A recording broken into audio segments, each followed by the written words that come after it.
ভারতকে কড়া বার্তা ইউনূসের। লিমিট ছাড়ালো বাংলাদেশ। বন্ধুরা, প্রাউড বেঙ্গলির ইউটিউব চ্যানেলে আপনাদের সকলকে স্বাগত জানাই।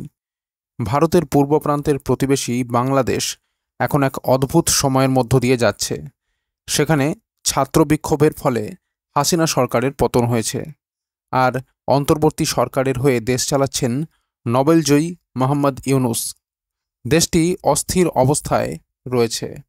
বাংলাদেশ কবে আবার স্থিতিশীল হবে তা কেউ জানে না। হাসিনা সরকারের আমলে এবং তার আগেও ভারত বাংলাদেশ বন্ধুত্ব বজায় ছিল।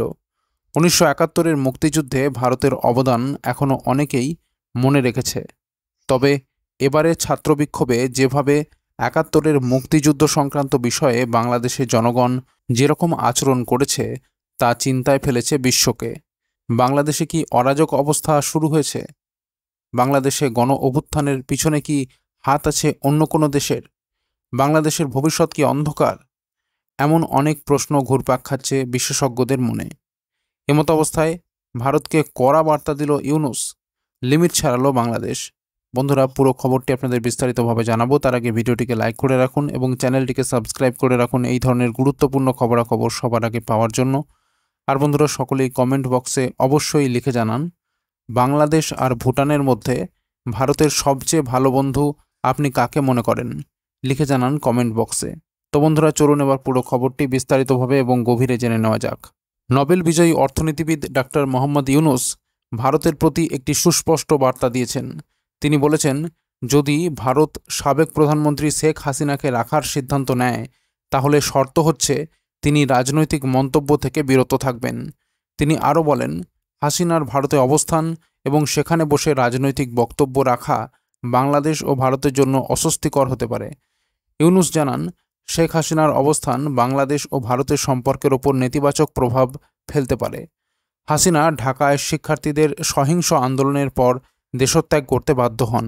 প্রাথমিকভাবে ধারণা করা হয়েছিল যে তিনি কিছু সময়ের জন্য ভারতে অবস্থান করবেন, কিন্তু অন্যান্য দেশ যেমন যুক্তরাজ্য তাকে আশ্রয় দিতে অস্বীকৃতি জানালে তার ভারতে অবস্থান দীর্ঘায়িত হয়।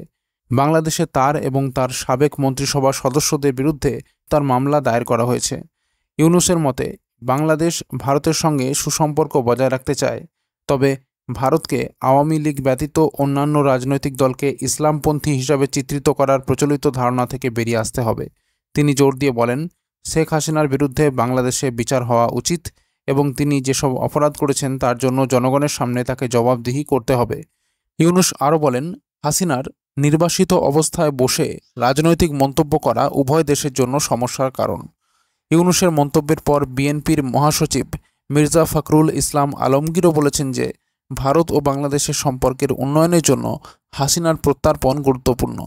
তো বন্ধুরা, এই ছিল পুরো খবরটি যদি গুরুত্বপূর্ণ মনে হয় তাহলে অবশ্যই লাইক এবং শেয়ার করতে ভুলবেন না, আর চ্যানেলটিকে সাবস্ক্রাইব করে রাখুন এই ধরনের গুরুত্বপূর্ণ খবরাখবর সবার আগে পাওয়ার জন্য। আর বন্ধুরা, সকলেই কমেন্ট বক্সে অবশ্যই লিখে জানান, বাংলাদেশ আর ভুটানের মধ্যে ভারতের সবচেয়ে ভালো বন্ধু আপনি কাকে মনে করেন? লিখে জানান কমেন্ট বক্সে। তো বন্ধুরা, এখনকার মতো এই পর্যন্তই। সবাই ভালো থাকবেন। অসংখ্য ধন্যবাদ।